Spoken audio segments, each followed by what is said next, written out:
on, bro. You know it only happens after dark. Hey yo, and we back, son. It's like clockwork. Every Wednesday at 8 p.m. You already know the After Dark crew gonna be here. Like I said, it's After Dark podcast where we debate topics that are none of our business. Yeah, we're some chatty patties. We gonna get to it, son. It's your boy Mike. We got Big Stir in the building. How you doing, Sterling? How you feeling? I'm good, man. I'm good. I could always be better. Could always be worse. But I had a super eventful week this past weekend, and even over the past couple of days, even over yesterday and today, been pretty eventful just in terms of things going on in my life, good and bad. So we're just rolling with the punches. Excited to started to talk a little bit more about what's going on in the world and keep y'all entertained, and let's get things rolling. Hell yeah, hell yeah.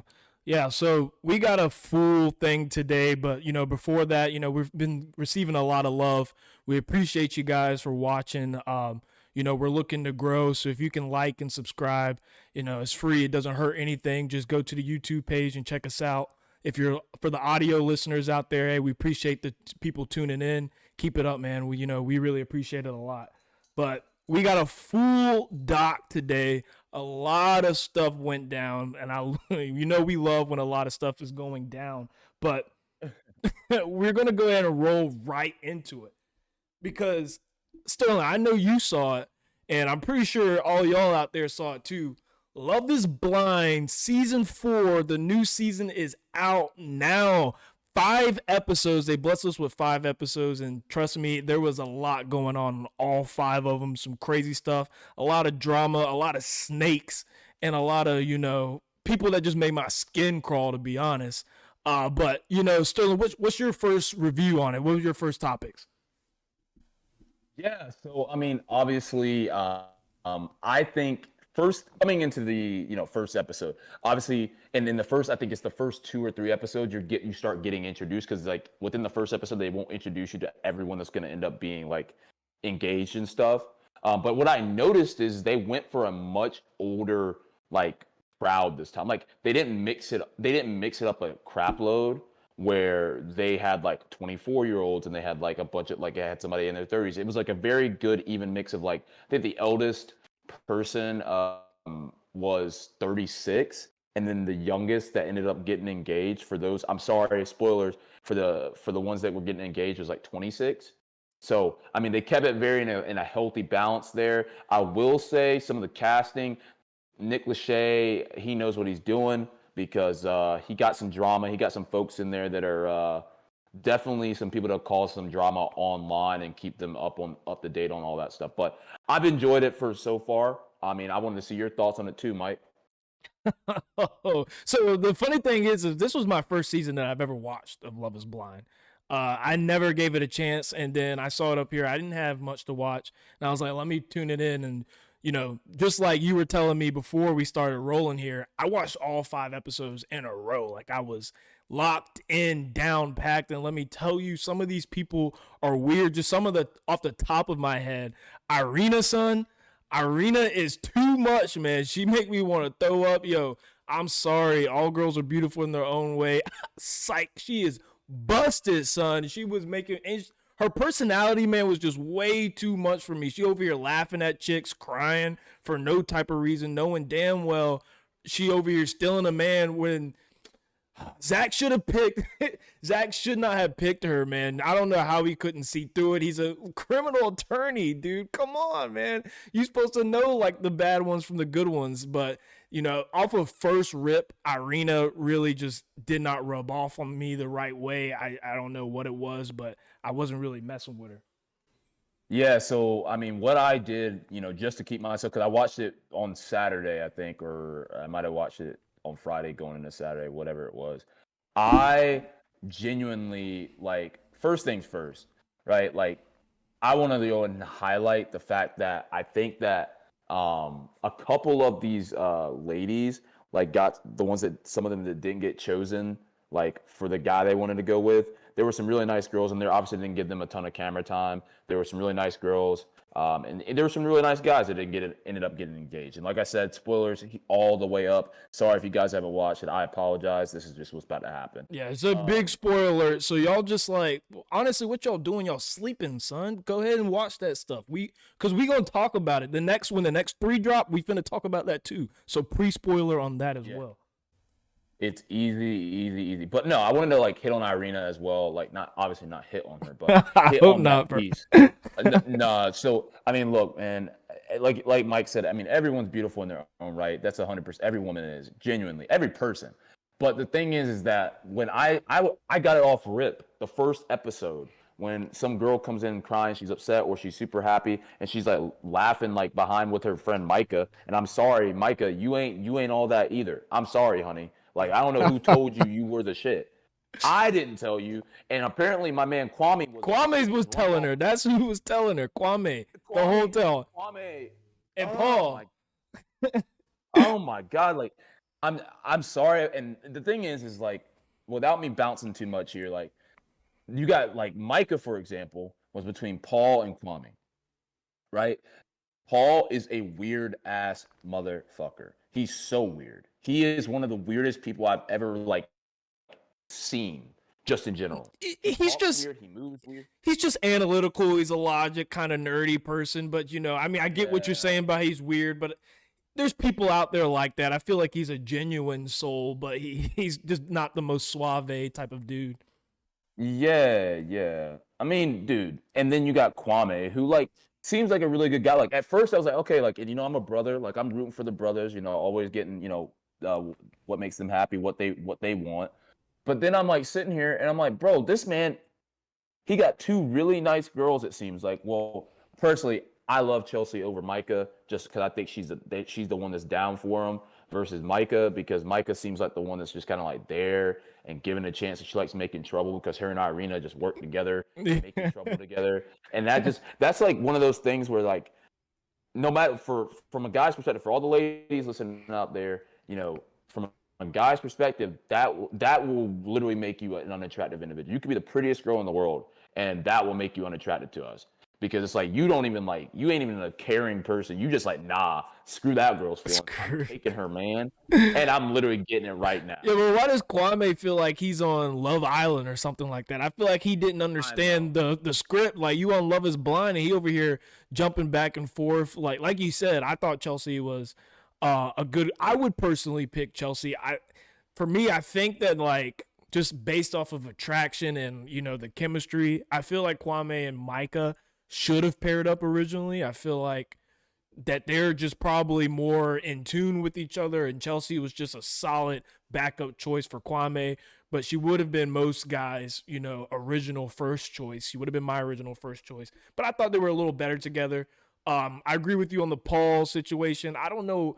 It really kind of took me by surprise. I don't know why Micah went for Paul. I'm kind of thinking that she felt like Kwame will always be there. And maybe the whole like proposing to her off the bat kind of like threw her off and made her go to Paul, because, that'll turn a girl off if you're too quick with it. If you give it up too quickly, and, Kwame was giving it up, bro. Like, I don't know. He was giving it anything you wanted. He was giving it to you, girl. 'Cause he had it. And so like, I'm going to be honest with you. Like, the whole Micah thing, the whole thing that's messed up now, because if for y'all that don't know and haven't watched it, sorry, we're getting it spoiled for you. But honestly, we're doing you a favor watching the first 5. You can watch them back whenever you want.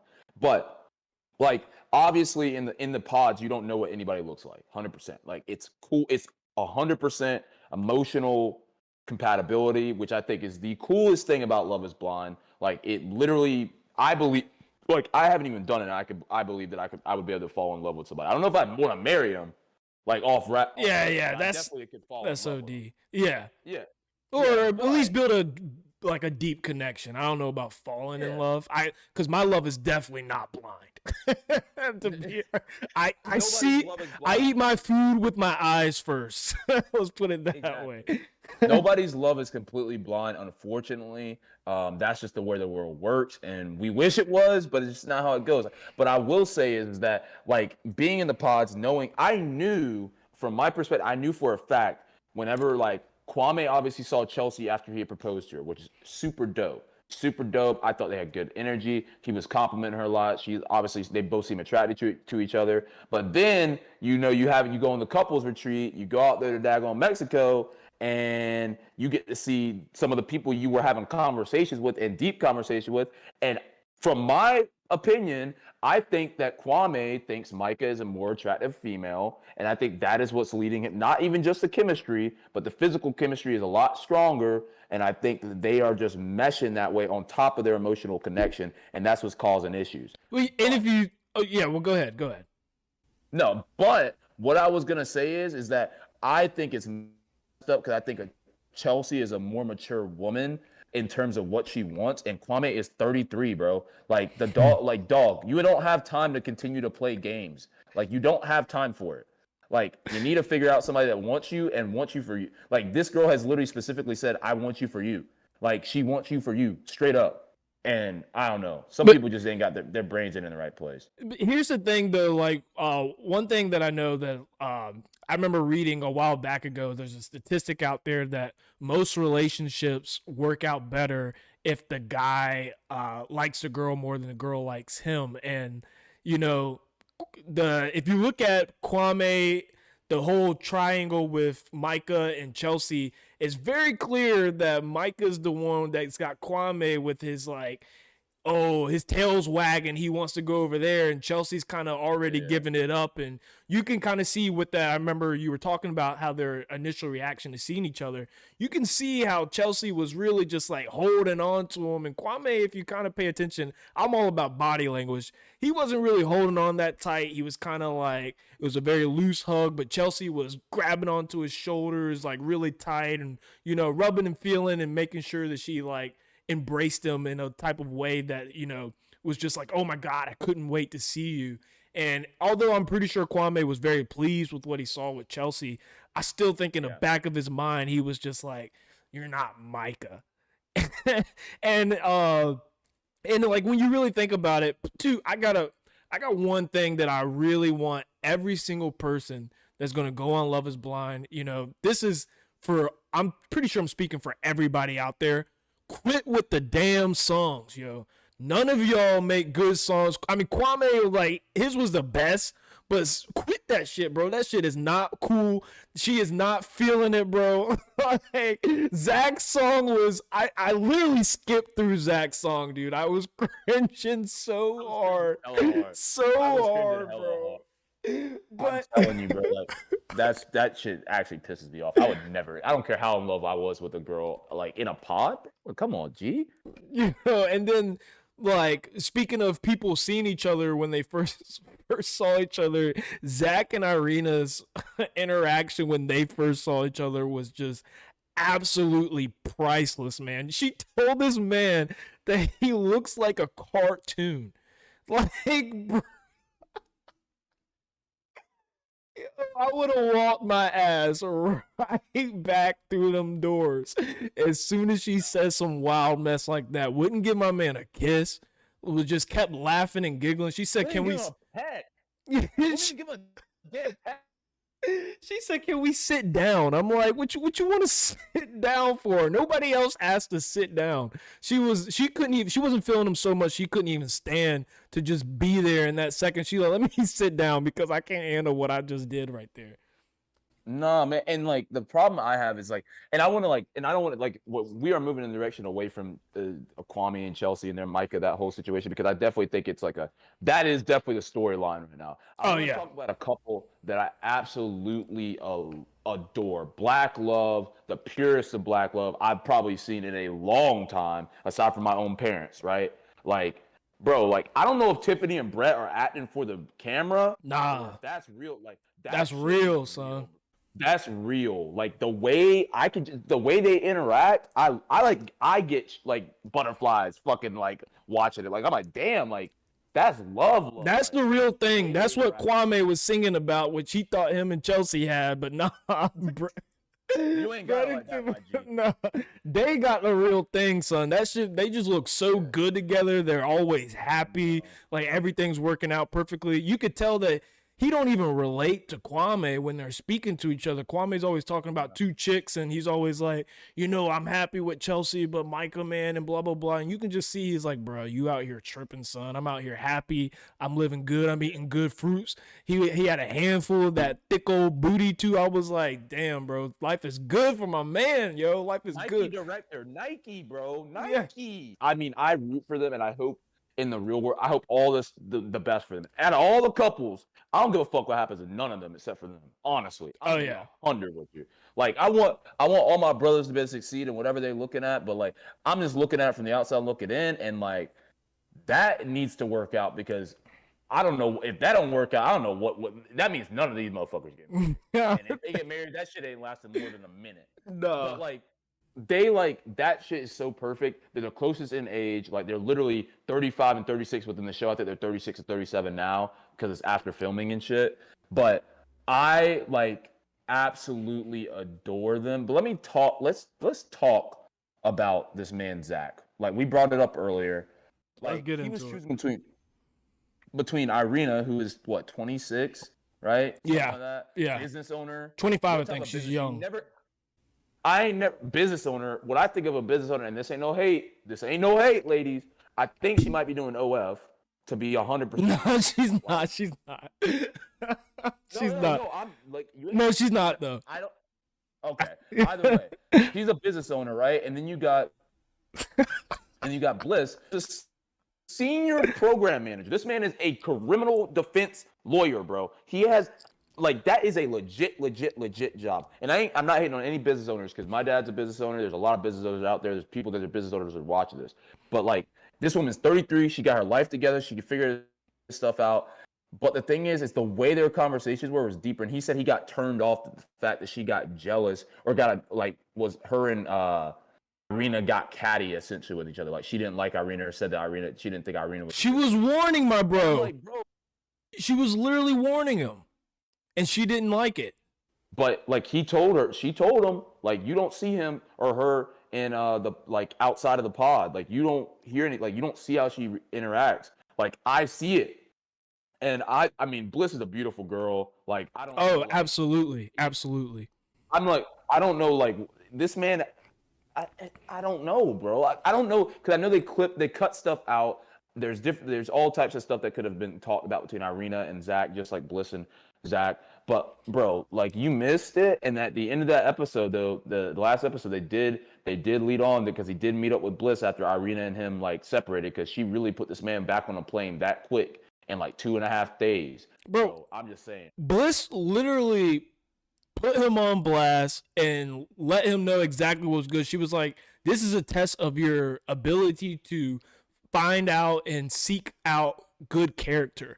Literally foreshadowed exactly what was happening, and he took offense to that. And I'm like, dude, I don't know if maybe like the fact that we could see them and we could see what's happening backstage like added to it. So I'm not sure if like I was just speaking to a voice, if I would have been able to decipher. But I just feel like the love and how sweet Bliss was and how good of a person she was should have came through in those conversations as way more genuine than Irina's conversation. I feel like, to me, Irina gives like the mean girl vibes. I don't really be messing with those type of chicks. And mean girl vibes ain't it, bro. Nah, mean girl vibes ain't it. It's just not it. I'm sorry for any girls out there that might have been rooting for Irina.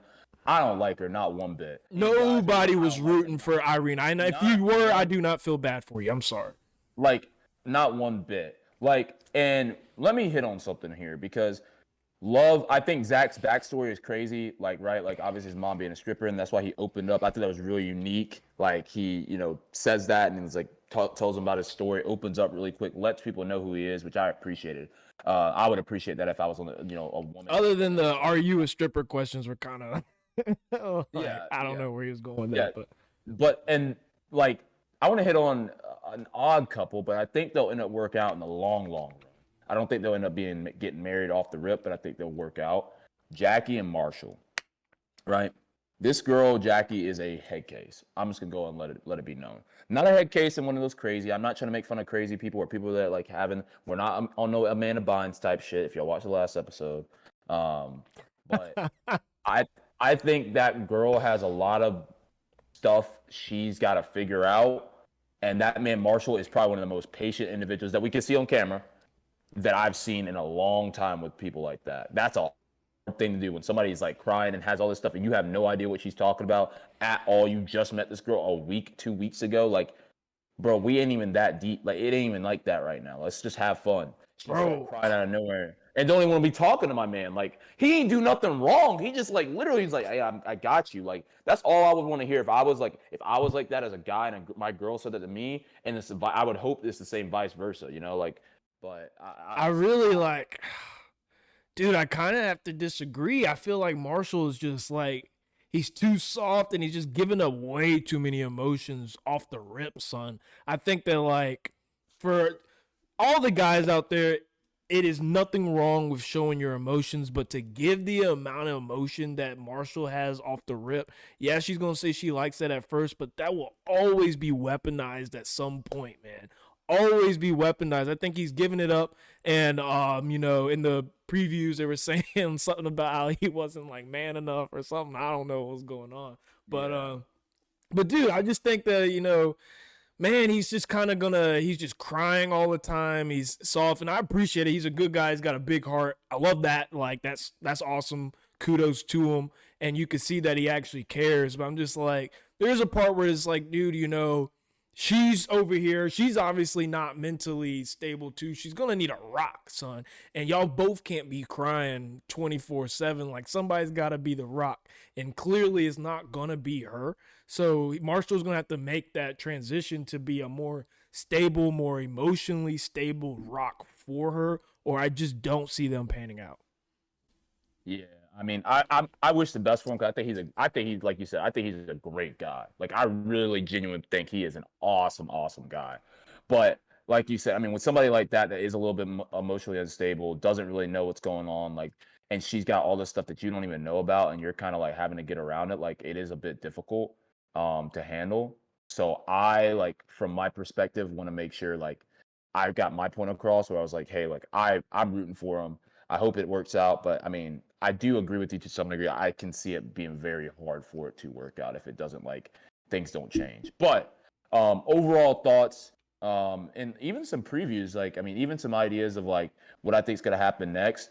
Looking at the couples here, right? Like off the 5 couples that ended up going to paradise together, or didn't all stay immediately within the first 5 episodes, which is insane. But you got like Tiffany and Brett. We already spoke about them. Absolutely love them. We got Micah and Paul, weird motherfuckers. Jackie and Marshall, who we just spoke about. Irina and Zach, or you mean Irina and then Zach. And then Chelsea and Kwame. You got 4 of these couples still in paradise together. And then, so what we saw, like I said, at the end of the last episode, or end of one of the episodes, I believe it was the last episode before we went to wait for the next 5, Zach go meet up with Bliss. What I'm hoping is this man is his needs groveling for this woman because she's a piece, and he needs to like apologize hard and let it be known that like I messed up. Secondly, I have a prediction that Kwame is going to get rid of Chelsea and try to pursue Micah while they're out there, and that's going to cause them to leave. And the only people that are going to actually even make it to the altar are going to be Micah and Paul, because they're going to still go through with it because Micah is on TV because she wants to be on TV. Tiffany and Brett. And then Jackie and Marshall will still make it to the altar. They ain't gonna make it either, but or they won't. You think Micah and Paul are gonna make it? Micah's switching up. They're gonna make it to the altar. She's just gonna say no. That's what's gonna happen. Like, she's just gonna say no. You don't think she's gonna switch up with Kwame? No. Nah, she's switching, bro. I think she specifically said that, like, she was talking about how she started to like Paul more, like, and I was like, oh, she's just doing that for TV, and that's what I believe. I genuinely believe she knows she doesn't want to seem like a villain, so she ain't gonna do it because her true feelings are probably with Kwame, but she ain't trying to look like a complete asshole until the altar. That's how I'm seeing.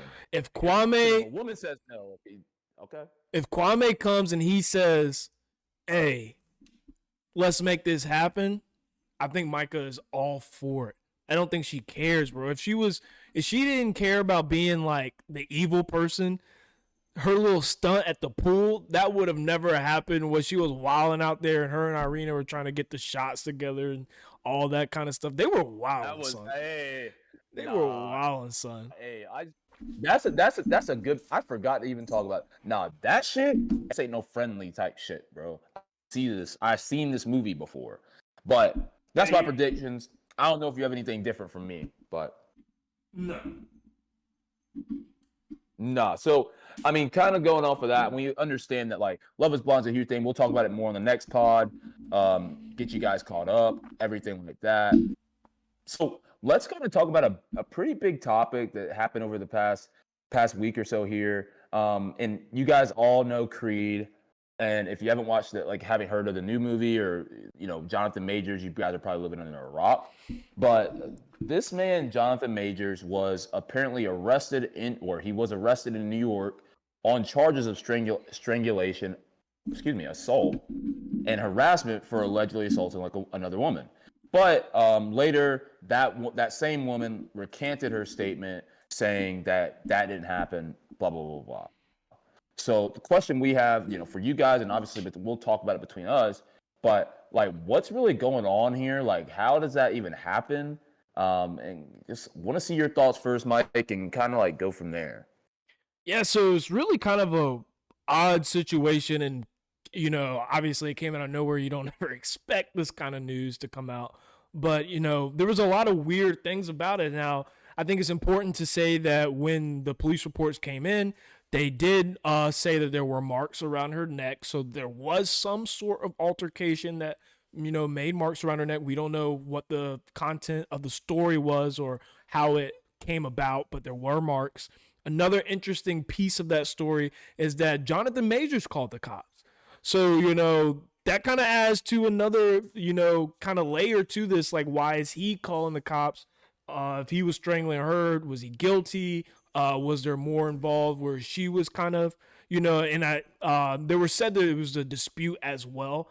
And right after it came out, the lawyer, obviously, he's going to say that Jonathan Majors was innocent, that they had video evidence that showed that he was innocent and eyewitnesses. So, it's a really strange, and for people out there who are, there's a lot of people pinning their opinions on it, which we're clearly going to do, but, with caution, because there's a lot of moving parts to this story, and I'm sure more will come out in the future, and more does come out, we'll obviously hit it, but, just so many ways that this story can take place, and a lot on the line too, just in terms of, careers.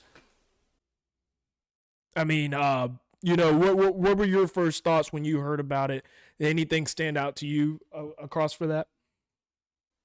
No, I mean, like in terms of like Jonathan Majors, obviously he's like one of the biggest movie stars right now.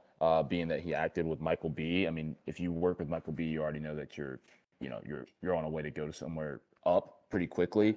And I mean, kind of seeing like what's going on like with the real world, because this happens like, and the weird thing, like you said, Mike, is that he called the cops, and then look, if I actually did it, ain't no way I'm calling the cops. Nah. I mean, even if I'm trying to be smart and like, oh, why would he call the cops if he actually did it? That's like, no.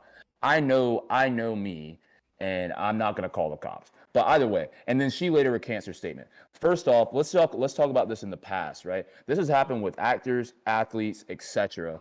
Successful, particularly men of color, but successful men and men out there, where women have allegedly like put allegations out there. People start to think differently of them, and then it can literally, like you said, ruin a career. He is on the up. Even if proven innocent. Even if proven completely innocent, they can literally have a video showing it's completely different. People are still gonna be like, no, he probably still did something. And you wanna know what the disgusting part about it is too? Is it's almost like people are so excited to pin it on him. Like everyone's over here, they're his career is over. This is the end of Jonathan Majors. It's like, whoa, we don't have anything of substance yet. Can we slow it down? But everyone's so quick, and that's the part that really ruins it, because once that gets stuck in there, once that headline's out there, and the headline's always going to put some sauce on it too. Once that's out there, people are already looking at you like, you did it, and they can't get that out of your mind no matter what it is.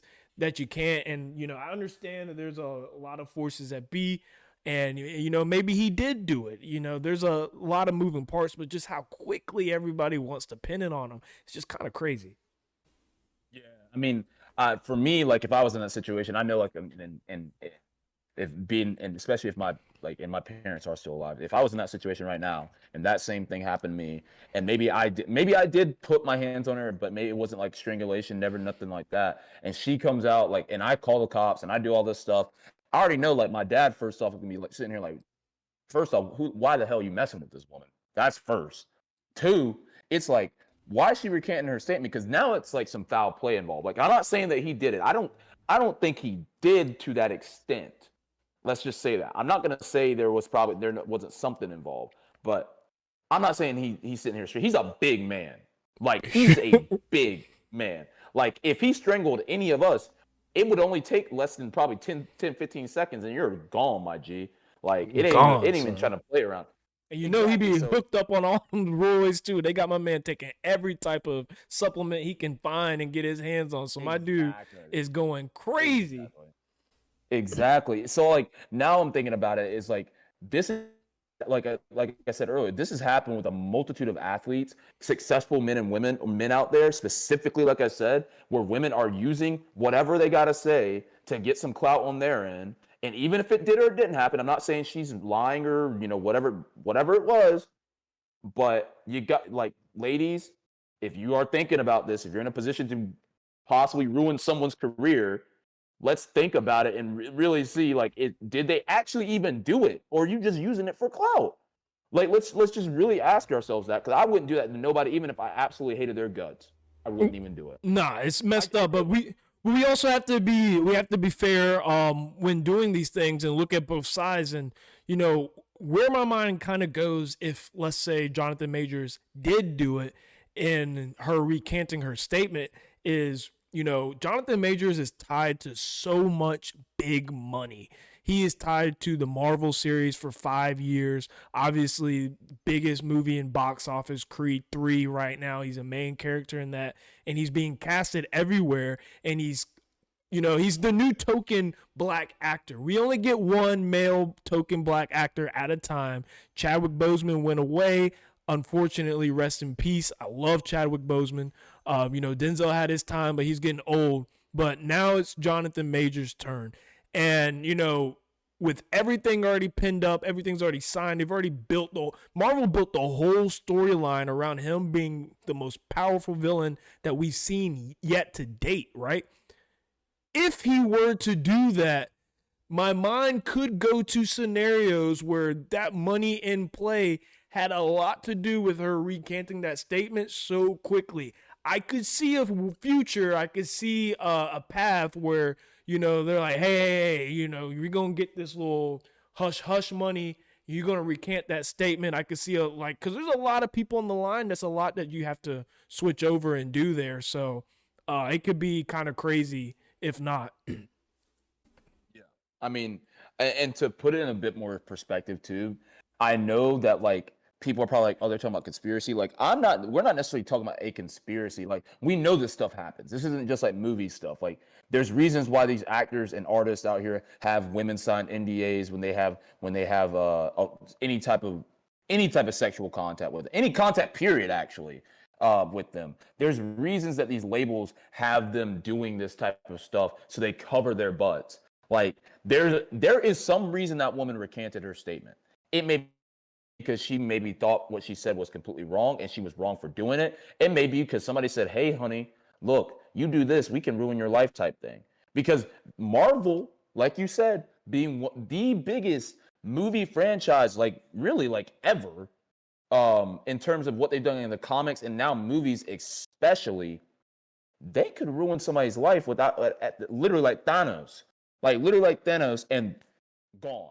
I mean, it's like no, like you had a career, gone. You had a family, oh, go ahead and kiss that goodbye too. Like we will take everything from you. And I'm not talking about no Illuminati, none of that stuff, but you guys can think what you think, interpret how you want to interpret it. I just think it's unfair because this happens so often to men, specifically, but women too, where people go and say stuff when you're at the height of where you're going to be or you're still trying to reach your apex. And I'm tired of it. If it didn't happen, it didn't happen. I'm looking at it from both sides though. Like if it did happen, girl, put it out there. Like it's just what it is. Like that's what happened. But don't go out there and recant your statement because then you lose credibility. So then you just looking like a fool. And you're still screwing with his career. So you both lose. So I mean, let's just like from all my people out there that are going to be in that position maybe one day, or all my people that are already in that position now that end up listening to this, look, choose who you surround yourself with wisely, because men and women are conniving when it comes to what your status is. It is point blank, period. Oh yeah, 100%. I couldn't have said it better myself.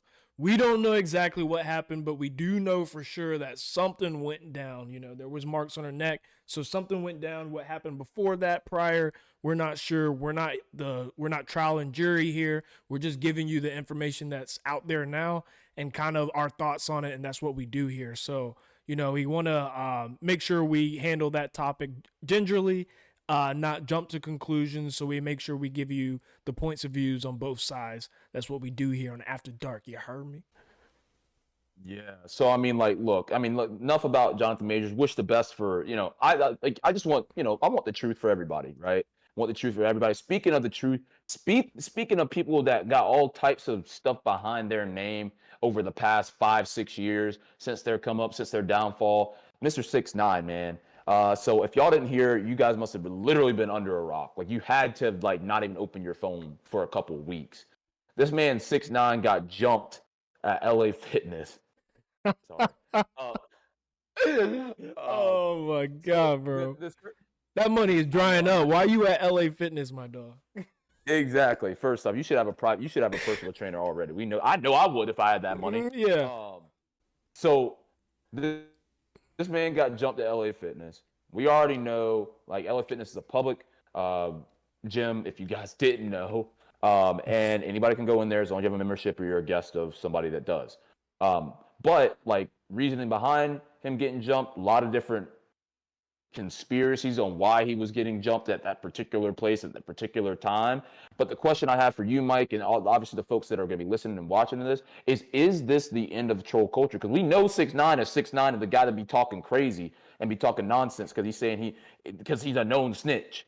But I mean, just we're looking at it now for into the future. Is this the end of these people, like some people like 6ix9ine getting away with that stuff, and are people trying to put it into it right now? 6ix9ine, man. Let me just talk to you real quick, son.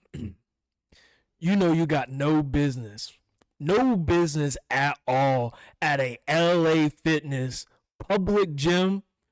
And for them to know that you out there, son, you didn't just pop in. Oh, I'm just nearby one. Let me pop in and get me a little pump. Nah, my dog had to been in there. He had to been routine. I feel like it's like the Latin cartel. I think it came out, it was the Latin cartel that came in there and put hands on him. You know, Latin cartel just ain't at LA Fitness just getting regular pumps in, yo. They had to know he was out there. And for me, God, I don't think it's the end of troll culture. I think troll culture is too big.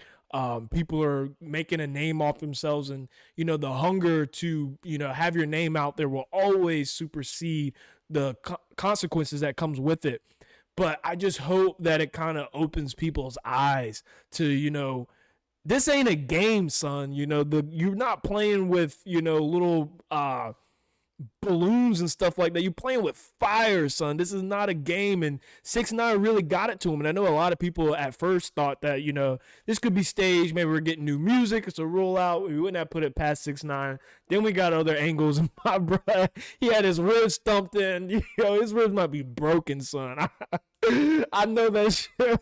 I could tell by how he was squinching. He had his legs all up in the air and whatnot. That was real. My man was getting it. Let me go ahead and say something. Like, once again, I want to go and hit on the point. First off, you know damn well you shouldn't be in no damn LA Fitness. You know damn well. You on all these podcasts talking all this trash. I got money. I got all this. I got all that. And I'm like, bro, get yourself a personal trainer. Like, I don't know why you're out here and if you are going to go to LA Fitness, if you got enough money, rent it out for the hour at 2 hours you're there.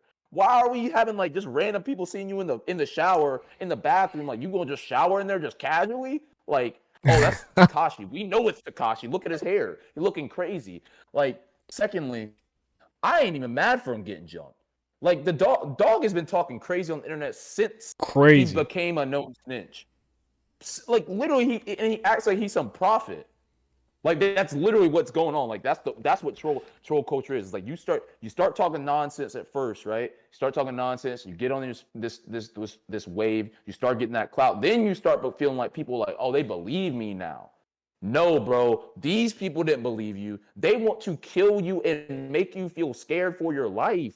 Like, they don't even care. Don't matter if it's the cartel. Don't matter if it's the guy apparently identified at first as a videographer, like video creator. Nah, look, dog. Like you said, if the cartel is pulling up to the gym and like it's a routine, they knew you were gonna be there, and they knew what time to get your ass, and they knew how they're going to get you. And it just opens up the floodgates. I feel like at first people were kind of backing off, and the main excuse why 6ix9ine hadn't got touched because everyone's pissed at the streets. Like, how you just gonna let this rat out there untouched? Was that he always came with a big posse. I mean, he had massive security guards, like big old 6'8" looking dudes. I think his money's running dry. I think that's the reason why he's at a public gym. If you see the bodyguard he had with him, he wanted no smoke, son. No smoke at all. It was just like Jake Paul's bodyguard when Floyd pulled up on him. Yo, y'all gotta get some better bodyguards. They're not out here for you, son. And Jake ain't got no excuse. Let's just make that. Yeah, he ain't got no excuse. He might got an excuse, but nah, Jake ain't got no excuse. Nah, and like, dude, like the money's gotta be running dry. He was in there. He was also in the gym. I got you're fit, man. You had a puffer jacket. What you doing in the gym with a puffer jacket? So I know you hot as hell. What you like? He's got like a designer puffer jacket on. Like, why?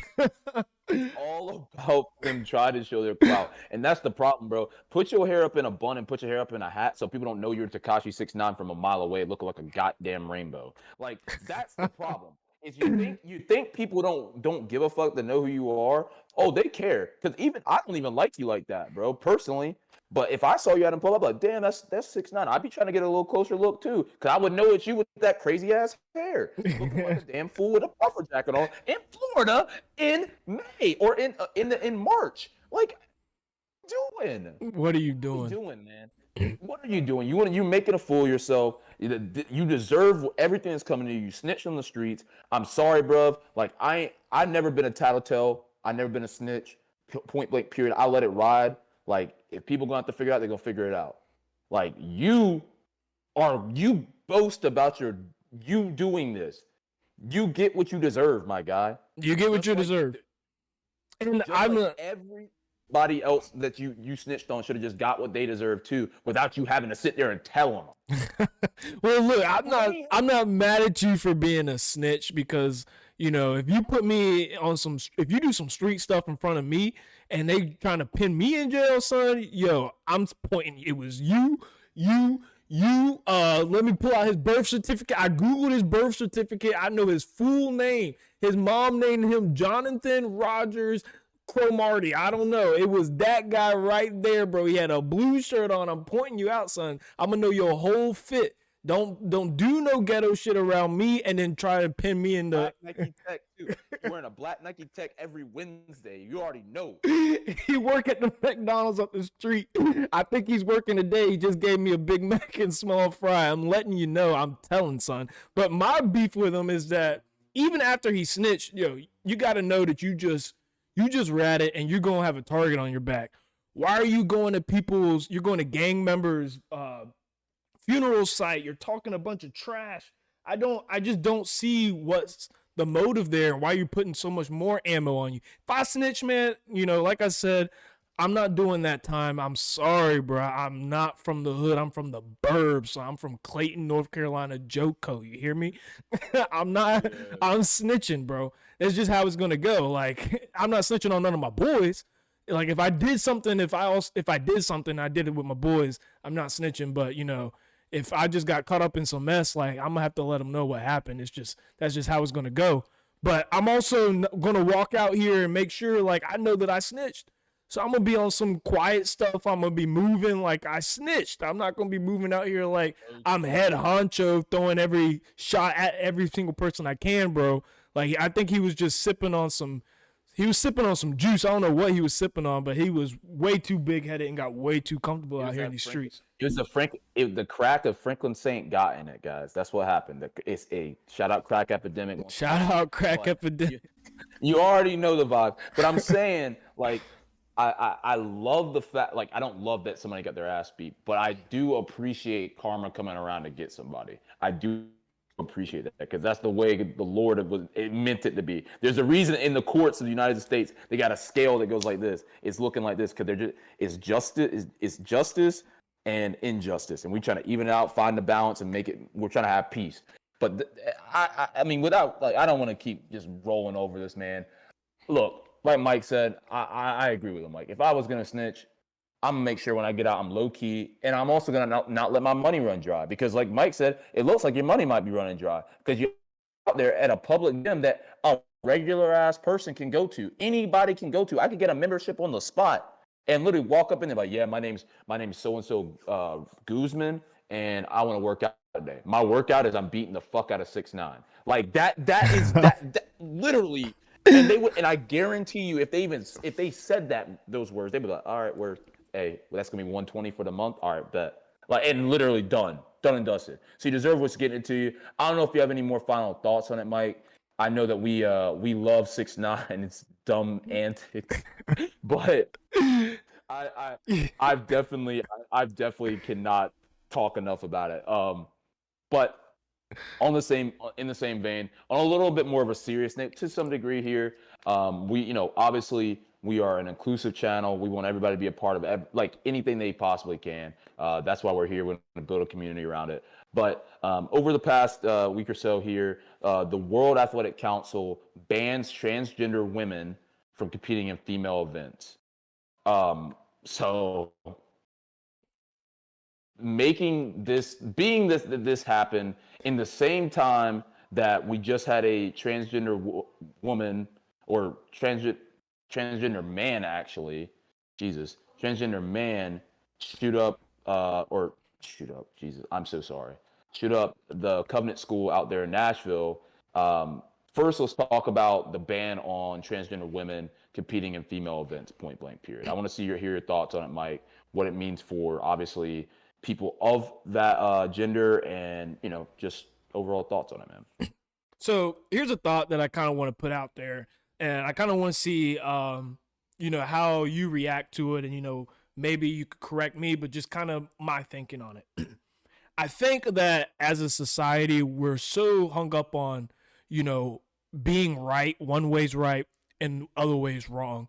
And, in most cases in life, the truth usually lies somewhere in the middle.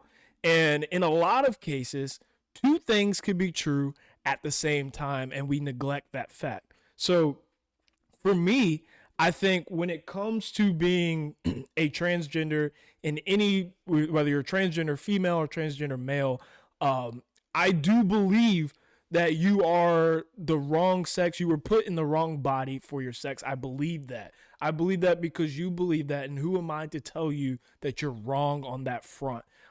So because of that, that is why you are a transgender female or male, because you were placed in the wrong body. And I wholeheartedly believe you. And I know that those anomalies happen and it's a real thing. And I'm here with you for that. And I'm here to recognize you as that. If you are a female, I'm going to recognize you as a female.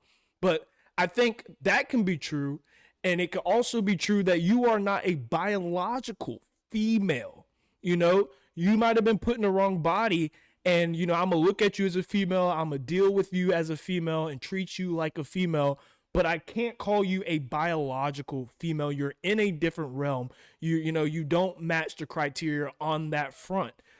Just like, on Flagrant Podcast, Andrew Schultz made a good comparison, well, I just went blank on the comparison, so I'm not gonna say it because I just went blank. Yeah. I just went blank on it. But I think two truths. There could be two truths at the same time, and I wanted to recognize that before I kind of gave my previous thoughts on it, and I'll kind of speed it up real quick so you can go, Sterling. But I have no problems with this. And because I do think that there is something when it comes to being a biological female or male, when it comes to being a biological male, you were born that way, even though you might have been placed in the wrong body, but you have a male's figure and attributes. You have advantages that a biological female just does not have. And, it's a very sticky situation. It could be a very gray area. And what we're seeing is when we're allowing them to play with the females, they're running up the numbers, they're breaking records, they're winning everything. And it's foul, bro. It's foul. I mean, oh man, it's just foul. Yo, Sterling, you got me laughing, bro. You can't be doing that, dog. I'm trying to be serious, and you got me out here laughing. I'm serious. Like, look, I look. Mike, you make a great point, man. And I don't look, like I said at the beginning of this segment here. Like, I'm all about inclusiveness. Like, I mean, I agree with you, Michael. Like, there are definitely those occasions where you just were born in the wrong body. That's 100% happens. But like, you are not about to come out here like, imagine, like, I'm just gonna put this in perspective for you, right? In high school, for example, my little sister, really good soccer player. Shout out my little sister. Really good soccer player, extremely talented. And she played, girls soccer, and she played it very well. But I know for a fact, I'm not the most skillful guy when it comes to, kicking a soccer ball around. But I know daggone well ain't no woman gonna push me around on the field. I mean, it's just what it is. Like, just because, like, if I was out there on the field, it's going to be different. It's like everybody makes the same comparison. If I put LeBron James in the WNBA, what's going to happen? Just all of us. Like, I mean, y'all know what's going to happen. It's not even us being disrespectful about it. It's literally a fact. The man is 6'8", 6'9", can jump out the gym. By the way, he's like 39 and can doing this. Like, he could do. Imagine if he was 18, how it used to be, and could just do whatever he wanted to. Like, that's the reason they laid this out in the open like this, because I'm sorry if you identify as that and you want to play the sport of your identified gender. I apologize. Like, I'm sorry. Like, I hate that's your situation, but that's also a choice that you make at the end of the day, to identify as that and to love that sport. And you can still love that sport from the outside. You don't have to play it at a competitive level. And here's something I just thought about. Let's say that you became crippled and you're in a wheelchair, right?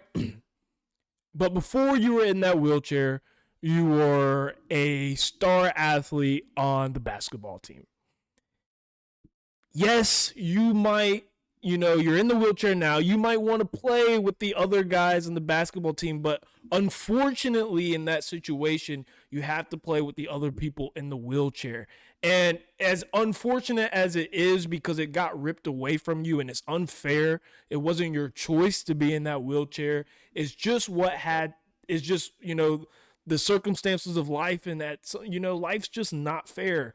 And we're trying to get it to a more fair place every single day. At least that's the goal. At least that's, my goal and your goal as humans on this earth, is try to make the world a fairer place. But it takes time, and it's a growing phenomenon too. I believe that when we're older, there will be a greater community of transgender females and males, and there will be enough people to have their own leagues. And to be able to do things like that, and then it'll be more fair, more inclusive. But at the time, speaking right now, I have no problems. I have no issues with it. I can understand how, it could be unfair to you and just, very, very upsetting that you have to go through these circumstances. And I feel for you on that front. But we just have to be honest there. It's just you're just at an advantage that these females, and you're taking away a lot of glory from, these other females that work really hard and don't have these biological advantages. And, now they're facing people that they usually wouldn't have to face. And it's really just complicating the sport for them as well. So maybe we can find a better way to be more inclusive down the line. But I think right now, with where it stands, it was the correct decision. Yeah, yeah. I mean, and I don't want to be the dead horse or anything on that end of things, because I know that that's like something that I like. Like I said, I want to be inclusive of everyone when it comes to anything that makes sense, just straight up logically, not with anybody's emotion, just logically makes sense for everyone, and it's fair to everyone. Like Mike said, not like if you have a parent, guardian, or anybody, somebody in your life has told you life ain't fair, and that's just an unfortunate reality that we have to live in, and we're going to continue to go through for the rest of our lives. But wanted to hit on the point here as well. Like, I wanted to give my condolences, personally, to the families and the people, and I know Mike does as well. On behalf of the After Dark podcast, want to give our condolences to those families that lost loved ones in the attack on the Covenant School out there in Nashville on Monday. The only reason I would bring this up, we understand that this woman was a transgender. This was a transgender man, I believe, because she identified as a man, being that she was biologically a woman. But not the only reason to bring it up. We definitely have our feelings about this. And we're not ones to get super political out here, but it's the same ideology. Like, you lost 3 young kids and then three adults. 6 people's lives were lost on that day. And it's not fair. And when you bring kids into it, not to say these adults deserve to die any more than the kids did, because none of them did. I think that, I wanted to give props to the police department for reacting so quickly. I think it was literally a 14-minute, like, between the call and the actual neutralizing of the target being Miss Audrey. I can't remember her full name, but it just goes to the point here that there are some people out there that aren't express themselves sometimes, and I'm not saying that I'm not giving this person any excuse for what they did at all. But there's also, we have to speak to the fact here, it's not always guns, it can be mental, but I just want to make it a point, like, we bring kids into it, 8, 9 years old, like, losing their lives just because somebody didn't like Christianity or whatever their reasoning was. Like, I feel for them. Sucks. It really does. And I would hate for that to be me or any of my loved ones. But like I said, all of my condolences, everything in the world, all the best of wishes for everyone that's having to go through that now. And it's just a shitty situation. Yeah, very upsetting. I do want to second that. I want to give my condolences. I'm just truly disappointed where the world is going. And, like we said, here on After Dark, we're not trying to get into politics. That's not what we do here. We're all about inclusivity. We want to give everybody a space. And I'm definitely not someone who wants to take guns away from people. I think that it is important to have your guns, and it's something that makes our country beautiful. But at the same time, I think it is also important for us to realize that there's a problem, and there's a problem that needs to be fixed. And it's kind of like addiction. The first step to addiction is realizing that there is a problem. I don't have the answers or the solutions to how to fix that problem. Like I said, I don't want to take guns away from people, but I do think that we need to take a look in the mirror and realize that, we do have a problem with these guns, and this is happening too frequently. And if our kids can't feel safe in the school, if you can't feel safe dropping your kid off at the school, and it's a thought that, at any point it could get shot up and you can lose your little one, that's not a good place to be. That's not a strong place for our society. And it's becoming more frequent. It's becoming more normal, I feel like. And it's just a really bad situation to be in. So I really want everyone to just really think about, what kind of world they want to live in, what kind of country they want to live in, what kind of place they want their kids to grow up in, and kind of figure out how can we come together and think of a way to stop this from happening. Because, we can no longer say that we don't have a problem here. We do have a gun problem. how to go about it. Like I said, I don't know, but there is absolutely a problem that needs to be fixed, and needs to be fixed soon, because it's getting really bad out here. But like I said, condolences up to there. We don't want to make a big segment of this situation. It's very saddening. It's very upsetting, but it is important that we shed light on it and we spread awareness. Yeah, I don't know about you, Sterling, but the biggest takeaway for me is just how good she looked. I mean, she looked fine as hell. Like when she took everything out, and it was just like, whoa. And like I was telling you pre-recording, I've never been the one to find Blacc Chyna attractive until she took everything off, and I was just like, what in the heck? This is a completely different woman. And what really stood out to me is the fact that so many females feel like they have to do these things to their bodies when the natural version of them is just so beautiful in the beginning, that I'm just like, why did you ever feel like you had to do all those things? And it could be a cultural thing in our country. It could be a societal thing. I blame a lot on the Kardashians. They really hold the female youth in their hand, and they hold the perception of beauty in their hands. So whatever they do, whatever they show off, other females are going to replicate, because they think that that's what beauty is. And the crazy thing about beauty for females is that they don't actually take beauty from the guy's perspective. Is always like a more girl driven thing. Like they think that, and a lot of girls say that they do this because that's what guys want, but guys don't really want that. I don't know where they're like getting that from. Like guys don't really want that. It's kind of more of a female thing, driven, and they'll do what they see other people do. And yes, those girls will get guys, but it's not necessarily what we're looking for. Yeah.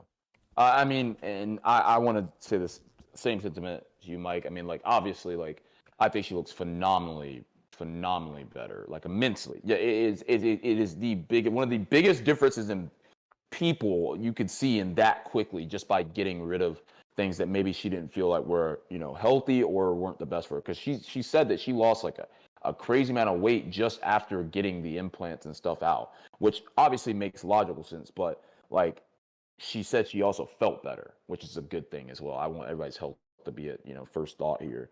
Like, I'm not here to say, like I said, a girl can't do whatever she wants with her body. She can literally do anything she wants, and I have no right to tell her otherwise. I don't. Absolutely. Just like I could sit here and do whatever I want with my body, get tatted up, do whatever, and guess what? You ain't got no right to tell me otherwise. But what I think, and she might, and I haven't read into it so much where I'm getting every single statement she said post op and everything. But I'd imagine that her being someone that was really influential at one point, like really, she was, like, it has influence. She does.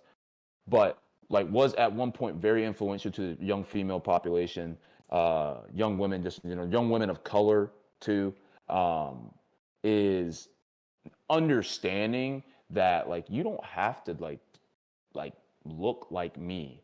You don't have to look like, sometimes look like a Barbie doll, as they describe them. I'm not saying that's bad or good or bad for anybody. You should be proud of who you are and the skin you're in. Like, your parents birthed you, no matter good or bad relationship with them, no matter what. Like, this is the body that God gave you, and you're blessed to have it, and just make the most of what you got. But if you feel like enhancing some stuff, do what you want to do, and you pay the consequences, good or bad, from it. I think another thing to Go ahead. I think another thing to think about it too is, especially when you're making these changes to your body, a lot of this stuff they're fads, they're phases, they come and go. I mean, I know when our dads were growing up and when we were kids, Sterling, the big thing was big old titties. That's what everybody wanted, was big old titties. Yep. Now it's slim waist, big ass, and we don't really care about your titties. So, things come and go and they swing. And, when you make changes like that, like you said, do whatever you want with your body. We're not here to tell you what to do. That's not what we're looking to get off in this conversation by any means. And if that's how it's coming off, we apologize for that. We're just having open, honest discussion and just giving our opinions from a guy's perspective, is that, those things will change. Those things will come and go. but the lasting effects on your body will always stay. So when you make those decisions, make them for 20 years down the line. Don't just make them for now. Think about 20 years down the line. Think about your health. It's coming out that it's really unhealthy. Cancer is very big when females are doing these types of procedures. Now, I also want to give light because there's a lot of procedures that are very good and a lot of beneficial procedures out there that can really help and, do make things better for a lot of females, a lot of males. It hasn't hit the average male yet, but the celebrities are definitely out here getting plastic surgery. I'm telling you for a fact, Drake got some lipo or something because, bro, just lost weight out of nowhere and trying to look jacked. I know that shit's not real. There's a lot of celebrities out here trying to, a lot of guys, celebrities getting the plastic surgery too. So I don't want to just make it a female thing, but, everybody just, proceed with caution. There's not enough information out there. It's not, been out there to be tested to really know the side effects yet. So, just proceed with caution and really make sure you're doing your research before you jump into these kind of things.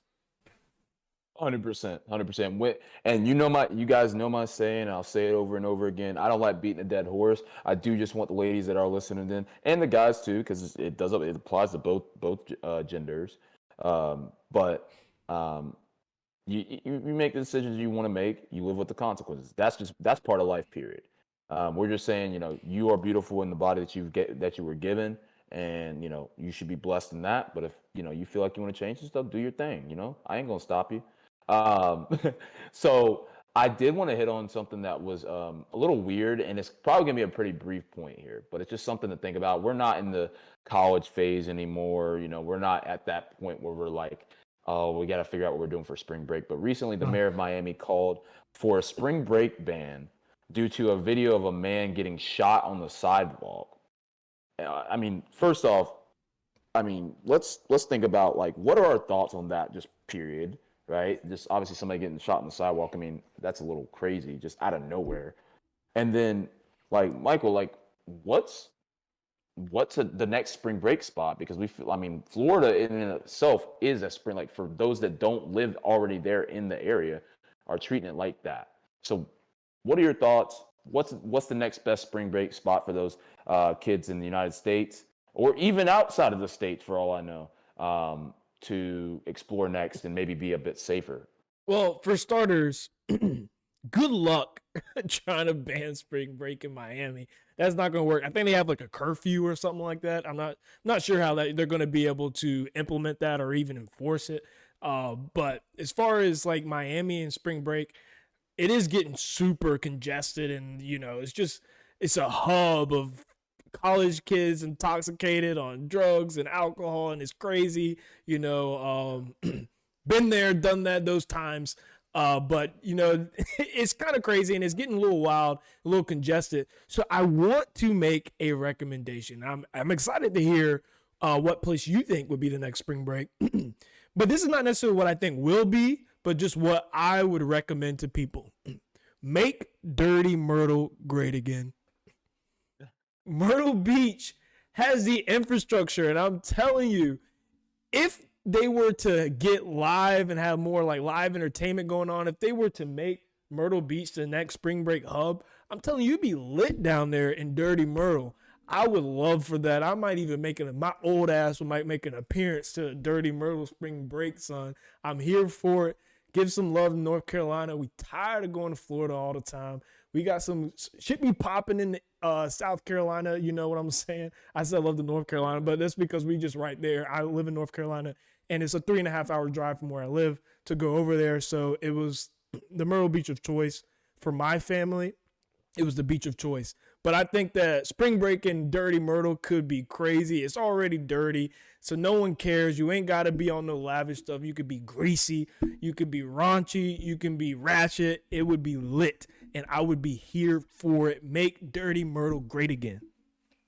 Exactly. So, I did want to say the point here first before I give my, the place I think would be the next, not necessarily, I wouldn't even consider mine a hub. I'd just be like, this is a better place if you want a little bit more safety. But yeah, I mean, somebody getting shot on the sidewalk is crazy. Like, if there's somebody just getting randomly shot on the sidewalk in the city that I lived in, just like, and this just happened, I'm like, okay, that's a little much. Just to be honest, like, that's a little scary. Like, I don't know, maybe that person that was involved with something that I didn't know. Either way, we know that there's drugs, all types of stuff move through Miami because it is so close to Latin America, and that's not to hate on Latin America at all. That's just what the reality of it is. There's a reason that the United States is the way they are about drugs. Remember the war on drugs? Watch Narcos, Mexico, and watch Narcos if you haven't. But in terms of the place that I think is going to be the next best option, I actually had two places that I really thought about. Let me hear it. And one was, it's a little bit more like, I wouldn't even consider, that's why I said I wouldn't even consider like a hub, because I don't think it'd be fair to call it a hub because it's not big enough, quite frankly. But it's a nice place from what I hear. I've never been there personally. But Tulum, I've heard about Tulum for years, right? Adults go to Tulum, like people in there, like in careers go to Tulum. Young kids that want to, like in college, go to Tulum. Like they'll scrape together some money, go to Tulum, and it's a relatively fair price where it's not super expensive. Whereas Miami is expensive. It's not a fair price for a hotel or Airbnb. You're getting scammed, and if you're a college kid, you better have mommy or daddy bankrolling for you because you're not going to be able to pay for shit. True. And the thing is, if you're a guy, sorry, bro, like you ain't gonna be able to get what the clubs you want to get into because you're gonna have to pay a fee of $30, $40, $50 to get in daggone club where there's obviously high profile celebrities or high profile people in. So that's from the guy and the female perspective. The girls, you want to save money, go to Tulum. Guys, you want to save money, go to Tulum.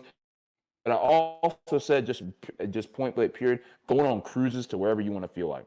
I think a cruise is the safest and the most efficient way to vacation because you get, depending on what type of plans you get food, drinks. I mean, like you get everything you want from spring break. You pay up front and you don't have to worry about nothing else. Exactly. And anything else you want, and when you're touring the little cities or countries that you guys go to, that's all on you. And granted, I'm guarantee if you're going to Jamaica, the Bahamas, whatever, it's not going to be this crazy expensive stuff. It's going to be close to like the average American price for most things. It's not going to be like some New York price. It's not going to be like the Miami price. Yo, when we going on a cruise? Say what? When we going on a cruise? I don't know, bro. Like I got a lot of things I want to do. I want to figure something out. We're gonna have to figure something out, and I guess we're gonna talk off stream or off the call. But I mean, personally, for me, I'm not down whenever, but I want to go when it's warm, and I want to go to a place that none of the people I've been with have been there either. That's what I want because we get a brand new experience, something new, and just have a good time. But honestly, like that's my thought. I thought those were two good options. I really like the cruise one. I think that is the best place for, especially we're talking about spring break, so this is college students. Your money will go the furthest on a cruise ship. You pay like $1,200 up front. You don't have to pay anything else. And your whole trip is taken care of. You're getting drinks unlimited. If you're on Royal Caribbean, it's unlimited. If you're on Carnival Cruise, you get 15 drinks a day. If you're drinking more than, back in college, who knows, who knows? Right now, I definitely don't need more than 15 drinks in a day. But back, drinks might be blacked out, not wanting to see tomorrow. Yeah, I wouldn't you won't see me for the rest of the cruise nowadays. But nigga, you are wilding with the Tulum shit, bro. You are wilding, son. Yes. Oh, word. Dog, have you not seen what's happening to niggas in Mexico? I mean, Mexico. Look, all I'm saying ain't no Mexico is Mexico, bro. Niggas are getting jugged for $200K, son, like left and right, and it be niggas. It really be niggas out here. I'm just saying, it's $22 a night over at Mimosa Tulum. That's all I'm saying, just to stay in a hotel. I'm saying if you are a smart individual and you know what you're doing and you know how to mind your business and not put yourself in a bad area, no matter if you're familiar with it or not, I'm just saying you can't be an idiot going to any foreign country. I'm not saying these people are idiots. I'm not saying none of that because that's wrong and it's sad and it's messed up for all these folks who've been getting messed up down there in Mexico. But guess what? You go to a foreign country, guess what? It's different. This is not the United States of America. If you are a person of color, they might shoot you either way. They don't care. White, black, green, or yellow. They don't care. They don't care. And it'd be the cops. They will take you. It'd be the cops. Run you for everything you. They will run you for everything you got. And I'm telling you, bring some cash money with you. One thing my parents or my dad had told me, you go to a foreign country, bring some American dollars. Bring something with some value to them, because they don't even know that junk's trash right now. But bring something with some value, save your ass. Yeah, in spring break, we were in Cancun, me and my buddies. We were in Cancun one time, and we were taking a taxi. And, they were taking us back to the port where the ship was docked, and we were going to go back on the ship. So we pay for the taxi, we get in. Obviously, we all try to get out. Bro locks all the doors. Like, everything. And I was like, oh, snap, because hell nah, bro, because, like, my life's not finna end this way. Shit's about to get real, son. And then he was like, no tip. And I was like, yo, damn, dog. Like, they want that tip up front, so you better go ahead, hop in, have your money out, give him the tip before he even pulls off on the ride. He was like, no tip. You don't get out with no tip. And I was like, oh shit, let's tip this guy. We got together probably like $50-$60. It was like, hey bro, have a good one. We don't want no smoke. I'm just trying to get back on that ship, son. So yeah, be careful when you're out there with Mexico. It could be wild over there. Yeah, For I real. just think that, like, you got to be a smart, like, I mean, it's just like going to a different city in United States, bro. Like, going to New York, going to any other place, like, prices are different, people are different, everything's different, bro. I got scammed in New York on some halal food. I spent $100 at a halal food cart, bro. Scammed. And the thing is, look, I wasn't even gonna argue with him because I wasn't even trying to play. He looked like he was cracked, addied out, like whatever. I was like, I ain't even trying to mess with him, bro. I ain't even trying to mess with my boy like that. Like, take your money. I ain't even trying to mess with you. Handle your business. Because you did your shit. The food was good. I finished the food before you even made everybody's food. Because it was that damn good. Go ahead. Take it. So that's my thoughts on it. I just think no matter where you guys do decide to go for spring break or any trips and just in general, vacations at all, if you are not familiar with a place, even if you are, don't be an idiot, bro. Like, just don't be stupid. Don't act like this is the United States. Don't act like this is where you're from. Don't act like this is, like, for us, like, being originally from a really small town, like a little suburban small town. Like, don't act like it's one of those. Like, act like act like anything can happen. That's what you got to act like. Because if you don't, people are going to take advantage of you. That's just what it is. No matter where you are. Because I've been, like I said, I made my mistakes. I'm sure you've had some situations where it's like, oh, shoot, like, I learned a lesson. Like, let's just be smart. But without bleeding it out and taking the cow for everything it's got, the spleen, the leg, the thighs, and even the stomach, I know that one of the things for us is, like, we like, I think everybody that probably watches this watches TikTok, right? I mean, like, I know you guys can all agree, right? Like, everyone watches TikTok. Like, I'm guaranteeing my mom has probably been on TikTok once or twice at this point. And that's saying a lot because she's old school. But so, I mean, they're talking about, a TikTok ban. If you guys hadn't heard about it, a few weeks ago, there was a conversation amongst the government where every federal employee had to get rid of TikTok on their devices. Point blank period. There was they had 30 days from the point, and I'm assuming to the point where they started talking to the TikTok CEO about, what does TikTok do? First off, let's talk about what this means, like, or what will happen if they do ban TikTok. And then secondly, do you guys want it to happen? And lastly, what changes if it actually was banned? What actually genuinely changes, like, the outlook of social media, period? Mike, I want to kick it over to you because I know that my thoughts are maybe a bit different for yours, or we might be on the exact same page. I'll be honest with you. Yeah, so for me, I think that, all the social media hubs out there have already been developing the infrastructure to kind of get rid of TikTok, right?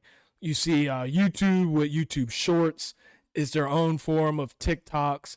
Instagram with Reels is their own form of TikToks. So there's a lot of infrastructure being built, a lot of almost coding for individuals to get that same content but on a different platform in a different way. So in case TikTok comes, obviously those companies can capitalize on that new gain traffic. Now, I'm someone who I don't know if I like want them to be banned, but I wouldn't be mad at it. And I'm honestly just curious. I would like to see it happen just to see, how everything would fluctuate and change. Because that's never been a case before that a social media has just been disregarded and canceled out just in its prime. And not to mention the biggest one yet. I think it's safe to say that TikTok is probably the biggest social media out there. I think the only one that can kind of come close to TikTok is probably YouTube. YouTube is right there with it, but they're also different things. I feel like TikTok's short form, YouTube has short form and long form, but it's not really consumed the same way. But I think if they were to get rid of TikTok, it would be interesting to see, do people go to Reels? Do people go to Shorts? The people that built businesses off of TikToks, are they able to transition and capitalize in other scenarios? Or is it just a dead economy? Is it just like a portion of the economy in the United States just wiped and gone, and individuals are just screwed and now have no income or no like source of engaging with their followers that they developed in these past couple of years? That's kind of my initial thoughts. But would you, Sterling, would you care if TikTok got away? How do you see it playing out? I'm a bit indifferent about it. Like, I mean, I would care, but I wouldn't. Like, one, because like I send like I shoot over TikToks to, like, my friends and stuff, and it's funny. Like, I got some funny stuff that I see up there, but I also see some of the stuff on TikTok that I've already seen on a reel on Instagram or even on a short on YouTube before. And I think that when you spoke about the economy is the one thing that I thought about, because think about all these self-made literal millionaires off of TikTok. Like, if you guys are familiar with, I believe his name is Keith. He does the food reviews. Have you ever heard of him, Mike? Yes, I've seen him a few times. He does like the food reviews, and he really helps. He helps like smaller businesses, helps like people get exposure to their businesses. Like, he actually does a good thing. Then there's the people like Addison Rae. No hate to Addison because she did her thing. And Charlie D'Amelio and that whole clan. I call them Hype House, all of them Swag House, all them folks.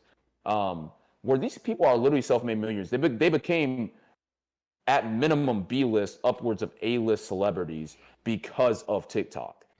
And the amount of money that the Creator Fund provides to these people is a whole different ass economy.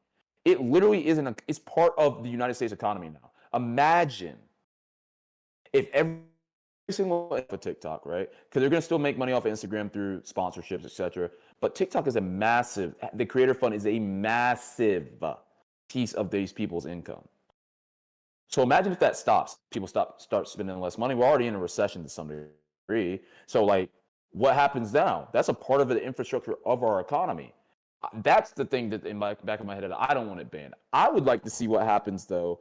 What happens to people and how they start acting without TikTok? Like what? Like I was just talking to a friend this weekend, and she's like, "I'm on TikTok all the time, all the time, all the time." Like, how are you on TikTok? I'd rather watch TikTok more than I want to watch a show. And a show is a 30, 40 minutes, and it's probably a little bit more intriguing. Granted, you can learn stuff from TikTok. I'm not mad at people for that. You can learn stuff on YouTube too, if you took the time to do it in less than 3 minutes. Yeah, if you could sit through a 20-minute video instead of like a 1-minute video. Exactly. So I think that it's going to be an important piece to like what's going to happen. Also, I want to hit on the congressmen and women who are trying to question the CEO of TikTok like he's some idiot and asking about Wi-Fi. What does you do on the Wi-Fi? If y'all haven't seen that clip, go look it up. It is the dumbest question you could ask someone that has an internet app. He asked him, what does TikTok connect to your Wi-Fi? He says, well, the users use Wi-Fi, and that is how they're on TikTok. And so this man feels like an idiot. I'm just saying, like the way they're trying to because if they do end up banning it, they're gonna have to ban it with basically little to zero justification for doing it.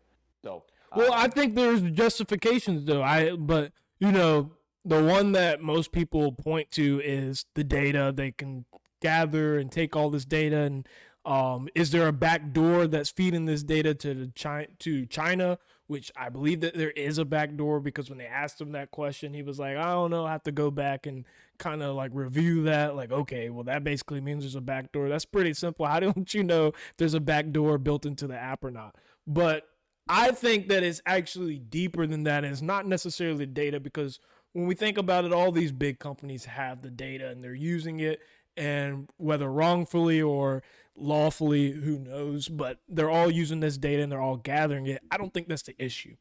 I think the true issue is the influence that TikTok has over the youth. And, right now it's just silly little dances. We could talk about, how it's influencing. Well, we have talked about how it's influencing, younger girls, and how that's a big phenomenon and moving in a negative direction. But what could really happen is, let's say that, this next presidential election, there is a president that is more favorable to the Chinese and what they're trying to do as a world order and trying to become the new world order. How easy would it be for them to implement videos and adjust the algorithm to influence the youth to move in that direction? I feel like it could just be, very, there's a lot that could go on there, and it could get kind of messy. And the problem is, I think the transition is either someone's either going to have to buy out TikTok, an American company, or it's going to get outright banned, because I do think it could be a national security, a subject of national security if, they can have that influence and they utilize it. Yeah. I mean, I think about the security piece. I mean, granted, like, think about it. If every single federal agent, like, Jesus, federal employee has to have it off their phone, like, yes, you probably aren't going to get the trade secrets through all as easy as you would, but you can still infiltrate stuff. And, like, nobody wants China to be the next world order. Like, we basically are China's little kid at this point. Everything they do, we have to, like, make sure we're matching them, because unfortunately they bankroll us for everything we do. And that's just the reality of it. For people that aren't like econ guys or don't pay attention to it a ton, that's the reality. I'm sorry. If you're like, if you don't know this, I'm sorry that I had to be the one to tell you. Secondly, like, if you're coming to the thought that, like, you want to ban TikTok being the most influential app on the planet, not even just United States, on the planet, the most influential app, I don't know how you can make that go smoothly. I don't. Like, you can region lock it for the United States. Yeah, you can do all that, bro. There's gonna be some people finding their way, and then you have to start doing arrests and trying to enforce it and do all this extra stuff. It's not even worth the time. What you need to realize is, like, y'all need to figure out how to protect your national secrets a little bit better, because people will put all their information out there, their social securities, whatever. That ain't your problem to protect, bro. Let them do that. Let them drop let them put their whole lives out there. That's not your fault. But the point I'm trying to make is that I think that TikTok is, I mean, very influential, like you said. But not only that, it definitely can be a national security threat. Y'all need to watch your backs first, being a federal government, and what you're doing, because apparently there's stuff leaking all over the place all the time, because everybody knows something that somebody shouldn't know, that you shouldn't know about something, and doing something you shouldn't be doing. That's just my thought on it. I'm not the biggest on TikTok, but I ain't a hater either. I'm just saying, if you really want to see the economy start crashing and people start acting crazy, go ahead and ban it, because you will see the worst of you've seen in a long time. Yeah, you're going to see them crack epidemic withdrawals. Yeah, that's going to be a whole, I'm telling you, you think anybody's got a nicotine addiction, any type of addiction out there, point blank period, they're going to be withdrawing. You're going to see young girls, like 10-year-olds, just cracking, Mom, where's my TikTok at? Sorry, honey, can't get on it now. It's not going to be up here. And just start popping off. I'm telling you, they're going to lose their sanity. And I ain't trying to see that. So I don't know if you have any other thoughts on that, Mike. But yeah, that's kind of the direction we're going. But yeah. Mm-hmm. Yeah. I mean, I'll wrap it up for us tonight, ladies and gents. Honestly, we've really enjoyed it. Once again, condolences out to those families out there in Nashville, in the school shooting over the past couple of days here. and wishing them the absolute best of luck. Like Mike said at the beginning of the pod, please, we appreciate any support. We appreciate all constructive criticism. And just like, subscribe. It's super easy and it's free. Like he said, really want to help this channel grow and build a community for you guys to be able to come to and feel safe.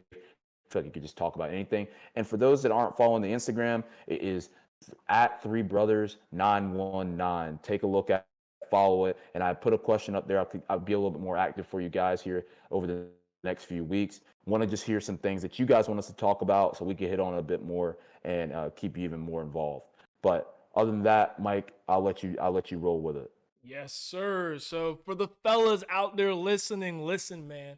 They only want a 1% man, so you just gotta quit your bitching and get your bread up, fellas. Just get that check up, son.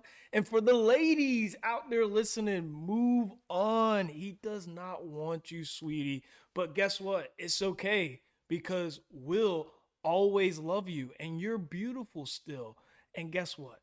It's the After Dark podcast. Until next time.